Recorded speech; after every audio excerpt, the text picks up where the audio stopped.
Okay, so it's time for another episode of the Nerdy Virgin podcast. My name is Joshua Snyder, and I just noticed that I smacked my lips right before I started, which is what I always do whenever I start recording anything.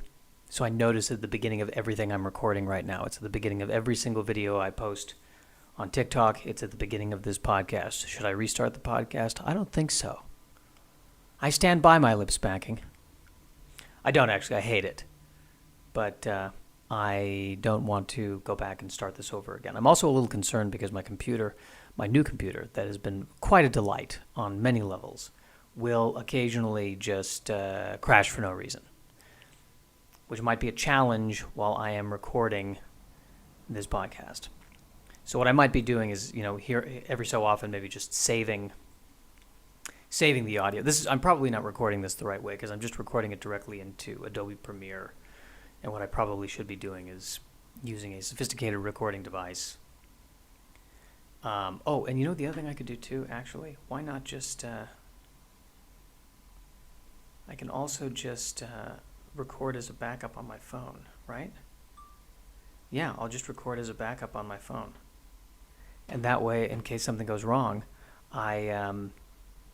and I'm capturing this magic, this pure magic, then I will have a backup. The other thing I can do is just intermittently stop recording, press save, and then continue to record. Like I'll do that right now. And now I'm starting up again. So now we have that first little part. And I'll probably forget to do that until an hour in, and then the thing will crash, and then I'll have to do this all over again. But that's okay because I've got the backup on my phone, and so now all my bases are covered. Between all of this, I should still be able to deliver you the high-quality content that you've come to expect from Joshua Snyder. Should we just start with some movie news? Netflix orders That 90s Show series. Okay.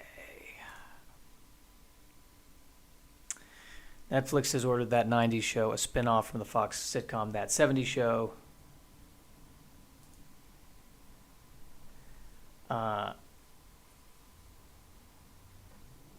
Okay, so,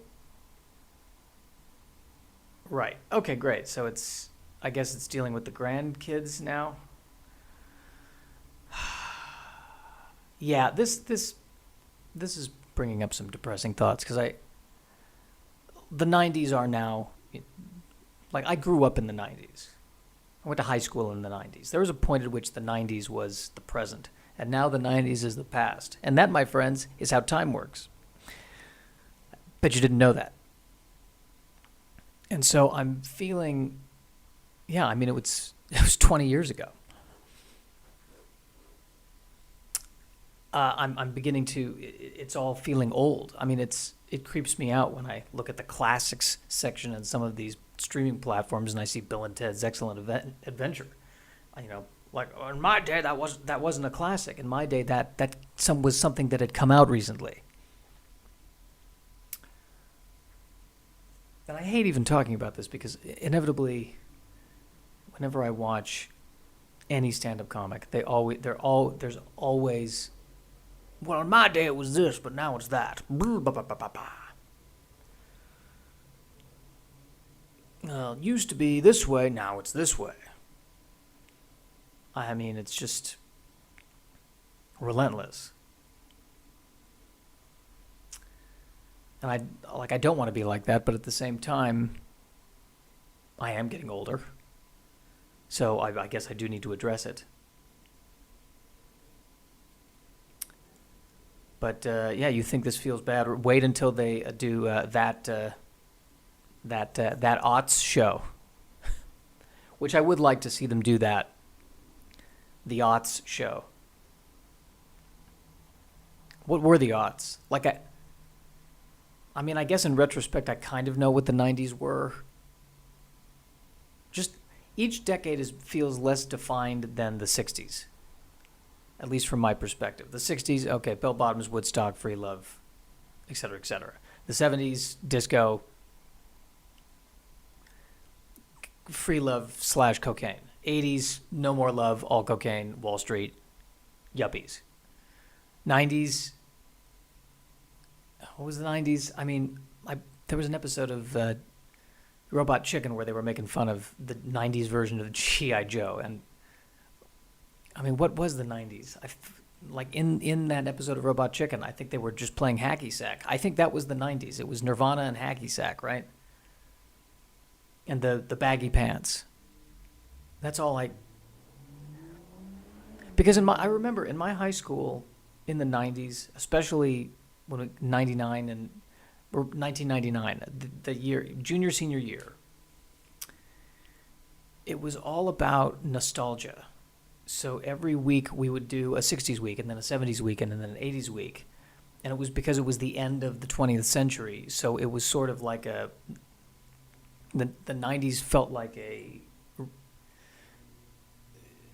looking back at the rest of the century kind of thing. So if they do the '90s show, it's nostalgia of nostalgia. This is turning into a Christopher Nolan version of a sitcom, where it's a sitcom within a sitcom. I mean, the fact that that '70s show, I believe, premiered in the '90s is vintage '90s right there. That it's just, we don't have any new ideas, so we're just going to remember the '70s. Wasn't that fun? I just want to double check. I think I'm right. I think it was the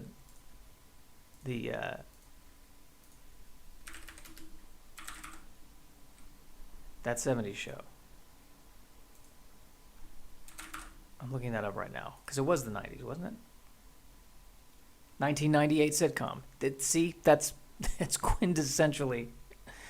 So I don't know how they're going to do that That '90s show will be a show about a bunch of people who are sitting at home watching that '70s show. That's the only way you could do it. That was the '90s. All right. Ooh, what's Christopher Nolan doing? Christopher Nolan's next film has scored the title Oppenheimer. This is the story about the nuclear bomb, the H bomb.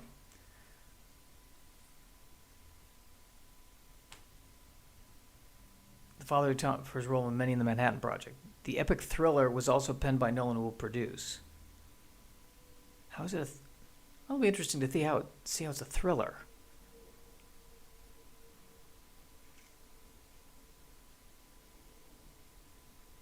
You could be a symbol, Mr. Oppenheimer.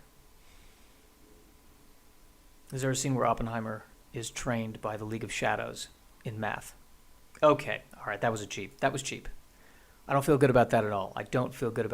That was very cheap. Batman reference. All right, I just did a little bit of another save there, just in case. Just in case.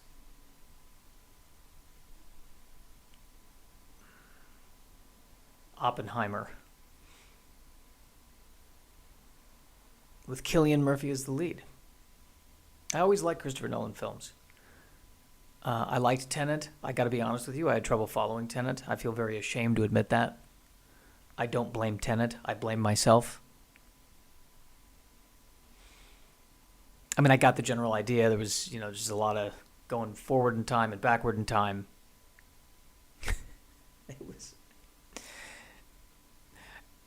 It was an interesting take on, because it wasn't really time travel. It was more to do, I guess, with cause and effect, that you can either move normally forward in time, or there's a way that you can move backward in time and then catch back up with time or something.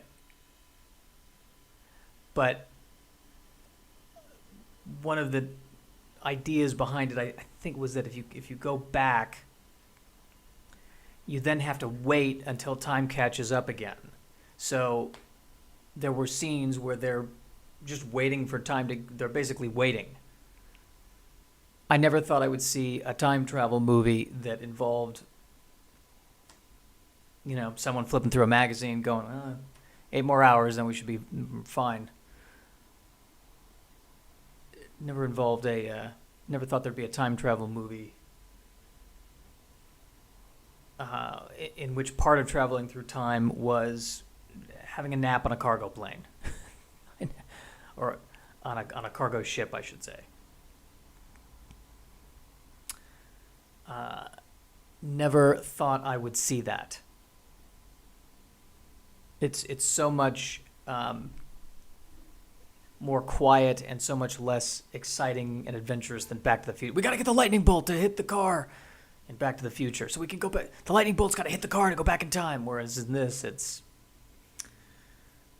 all right. We got to go through the machine, and then we've got to get into the van. And then while we're in the van, I think I'll catch up on some of my reading while I'm waiting for this whole time travel thing to work out. I think I'll.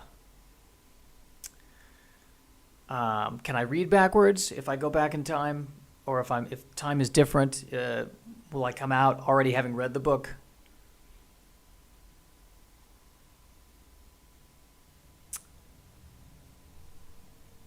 All right. The Walking Dead sets season 11, part 2 date.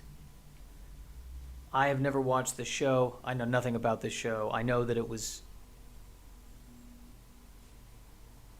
I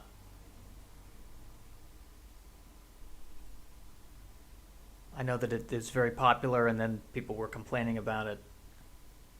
They've been walking a long time. I think this is the end of civilization. There's zombies, and I'm looking at the promotional image, and they all look so fantastic for living at the end of civilization. Yeah, they have beards, but they're sexy beards.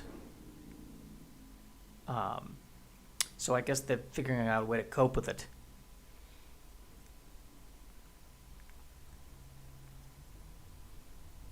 They've all got very cool leather jackets, except one guy's wearing armor or something. Red armor. Yeah, nothing about this show. I can't get it. I've never been a zombie person. I don't know what it is about zombies. I have not, there's nothing rational. And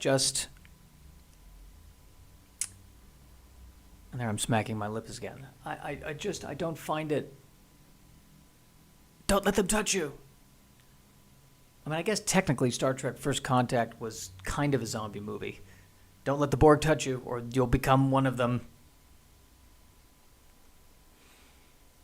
So I should qualify this by saying if the zombie movie takes place on a spaceship, then I'll watch the zombie movie. But if there's no zombieing on a spaceship, if there's zombieing on dry land, forget it.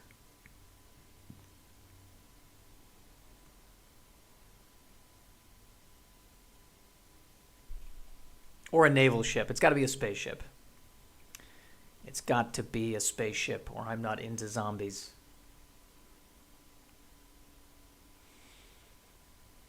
Why am I not into zombies? Maybe it's too stressful. It's too apocalyptic. It feels too much like, I mean, certainly in the days of the pandemic right now, it's exactly like what it. I feel like I'm living that. Don't let anyone touch you. Oh no, you'll get it. That's exactly what it feels like. And also kind of with social media. People start attacking. It kind of feels like a swarm in the world of social media with all the, even kids on Facebook who are being cyberbullied. I think it's the fear of the tribe, in a way, being attacked and being devoured by one's own tribe, or being cast out. I think that's my big fear, is that I'll be cast out. When the reality is, I think if I left today, the rest of the tribe would go, who was he? Oh, he was that guy in apartment A. Yeah. I don't know. He was quiet. I never did anything. Never talked to me. I never talked to him. But he's gone now, huh? All right. Well. Oh, well. Okay, what's this? Rockstar Games has finally made it official and announced Grand Theft Auto: The Trilogy, the definitive edition. Because I'll tell you something, if it's one thing I can't stand about a video game, it's a video game that's not quite definitive. Was this it? Did we just play Grand Theft Auto? Is that what this is? We don't know. Are we not sure? The title will feature across-the-board upgrades, including graphical improvements and modern gameplay enhancements for 3 classic titles. The game aims to maintain the classic look and feel of the original, so don't expect major upgrades as such. Existing versions of the classic titles will start being pulled from digital retails ahead of the new edition. So they're remastering it, but they're not really remastering it. So they're basically finding a reason to charge more for pretty much the same thing. Got it. Well, that's brilliant. Can I do that with my jokes? Tell a joke and then 5 minutes later say, so I know you guys enjoyed that joke that I just told 5 minutes ago, and I'm going to actually come up with a remastered version of that joke. It's going to be pretty much the same joke because I want to capture the spirit of the joke, the original spirit of the joke. But with some enhancements now that we are, 5 minutes later. What's the deal with airplane food on Spirit Airlines? Am I right?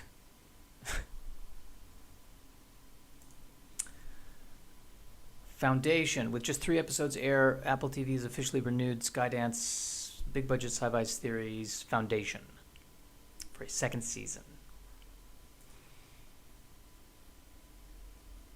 I want to see this, but I don't want to get...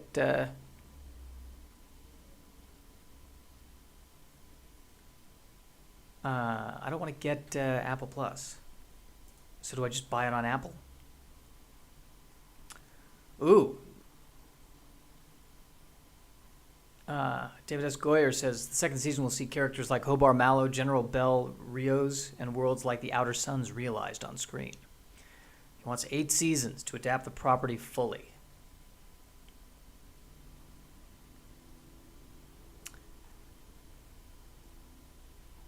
Yeah, where do I get this? I don't want to get Apple Plus.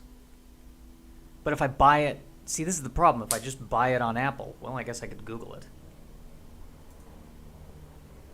How much for Apple Plus?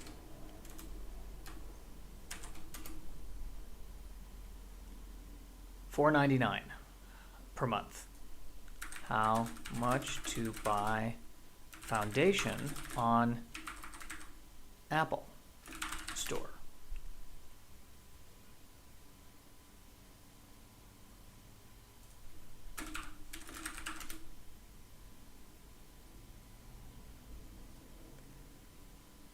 I don't even think I can.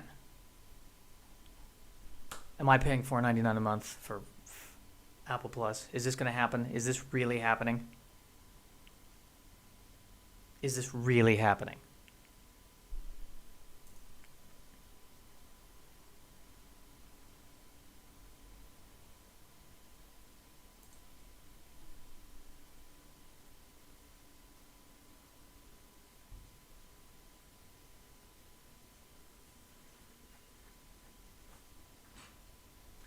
Is this really happening? That's my question.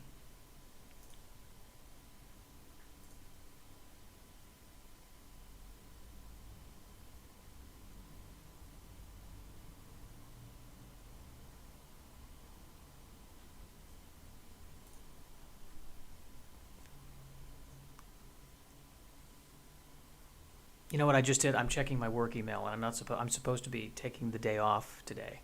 And I can't do it. I can't step away from work. I know I'm supposed to. But I just can't do it. But then again, when I do step away from work, what do? I just look at... I've read the book Foundation. I've read the book. Do I need to spend $4.99 to watch the show? I already know what happens. They set up the foundation. That's pretty much the book. They set up the foundation. We need to set up a foundation. They set up the foundation. That's the book. I'm not saying it's a bad book. It's a good book. It's a good book. It's a good series. It looks like it's a great series. But I'm tired of buying these services. I'm tired of buying these services. I don't want to do this anymore. And I've said this before, and other people have said this before. What's going to happen is someone's going to come along, and they're going to bundle all of these services, and we're going to be right back to cable. We are going to be right back to cable.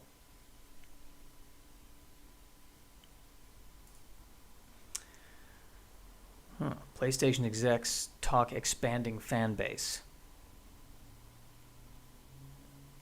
He wants PlayStation games to greatly expand its playing audience. I know. What are you telling us that's any different? We want to sell more. We're a business. We want to make more money. Thank you.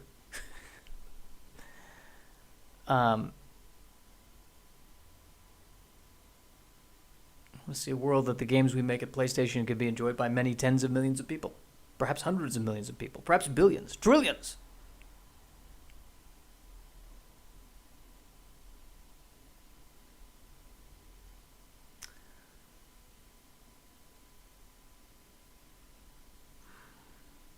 One move that really helped was bringing titles to PC. So you're saying the way to help with the PlayStation is to allow people to play games off of the PlayStation.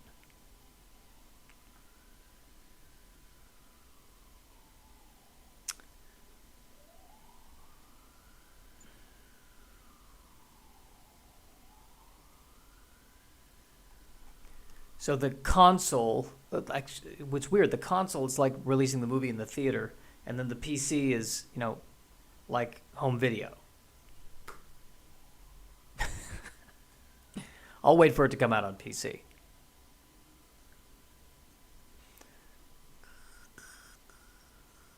I'll just wait. I'll just keep... It's the difference between sitting on the couch doing nothing and sitting on the couch doing nothing a month from now. Fantastic. Ooh, what's this? A new full-length trailer's gone up for the female-led ensemble spy thriller, The 355. Jessica Chastain, Lupita... Oh, God, I'm going to say her name wrong. I'm sorry. Lupita Nyong'o, Penelope Cruz, Diane Kruger, and Bing Fan stars a group of female spies from agencies across the globe who have teamed up. Ooh. That looks cool. That looks quite cool. That looks truly fantastic. I don't get the name, though, the 355. I wouldn't know what it was from the name. But then again, would I know what James Bond is if I'd never seen James Bond before? Or read the books? So, I'm going to have to watch it, and then I'll know what the 355 is. I like the team-up. I always like the team-up movie. I think it's because I'm lonely. And so the fantasy of a bunch of people teaming up, it's like, oh, they have friends now. I think. Is that why I love it? That's why I'll watch the Avengers or the Justice League. Oh, Batman has a friend now. He was alone, but now he can talk to people. Isn't that nice? I wish I had friends. I'll watch the Justice League. Well, that's a stunning revelation about myself.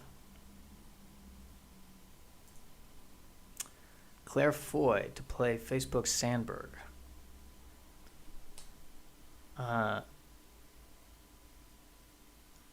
She will play Facebook Chief Operating Officer Sheryl Sandberg in the new scripted series Doomsday Machine.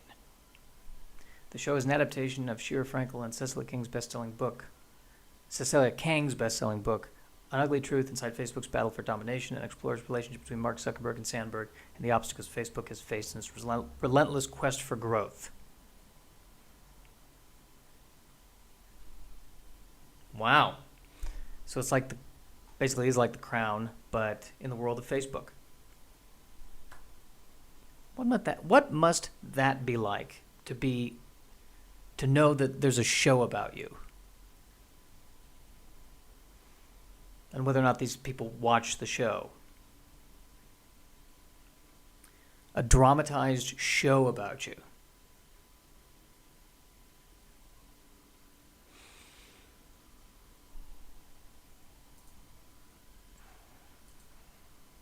I'll tell you what it's like. It's probably horrible. It's probably. Feelings get hurt. That's probably what it's like. I wouldn't be able to handle it. I would have been. I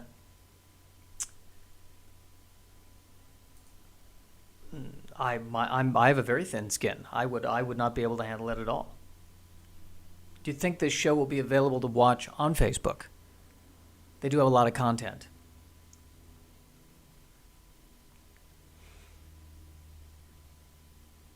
Or will it be flagged as misinformation?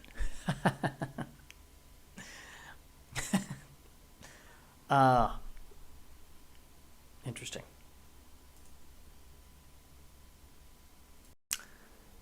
All right. Well, it's been about 25 minutes. I feel good. I feel good about this. I think this is good. I'm gonna stop here.